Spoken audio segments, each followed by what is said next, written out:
Alors bonjour tout le monde, aujourd'hui journée et tournage exceptionnel parce que nous allons vous parler des cocktails à base de gin et de vinaigre balsamique de Modène. Oui, on peut faire des super cocktails à base de vinaigre et de gin. Alors, on va commencer par le gin. Nous avons choisi quoi? J'aime bien OP Misca, là, c'est gin boréal. Waouh, feuilles de framboisier, mérique baumier, poivre des dunes. Ouh, jeune pousse de Saint-Pin-Baumier. Et là, qu'est-ce qu'ils ont? Hey, tu te rends compte que c'est génial? Ils ont été inspirés parce qu'ils font du gin et des spiritueux dans une ancienne église. Waouh! C'est l'Esprit Saint qu'ils ont mis en bouteille. Donc, la première chose qu'il faut faire quand on fait un cocktail à base de gin et de vinaigre balsamique de Modène, c'est de mettre à peu près 1 once de gin dans un verre à cocktail, comme ça. Voilà, ça c'est le premier ingrédient. Le deuxième ingrédient, tout de suite après, ça va être le vinaigre balsamique. Alors, en ce qui nous concerne, on en a défini 3, choisi 3.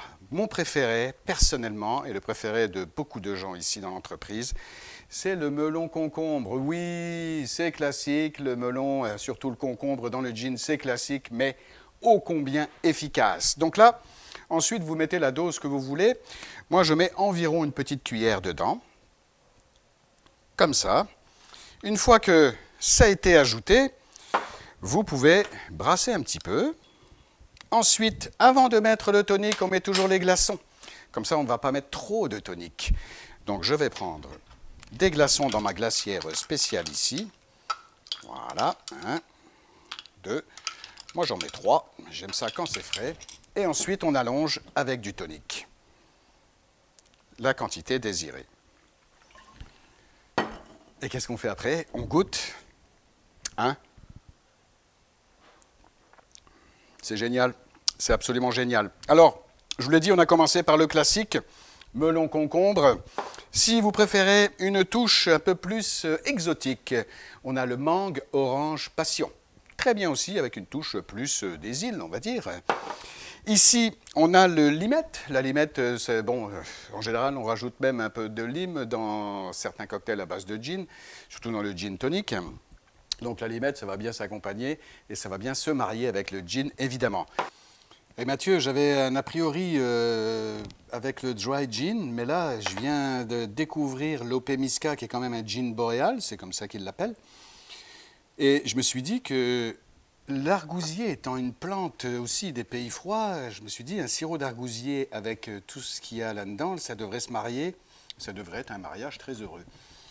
J'ai essayé, Mathieu, c'est le paradis. C'est le paradis. N'oublions pas que c'est fabriqué dans une église et qu'on est sur le chemin des Pères.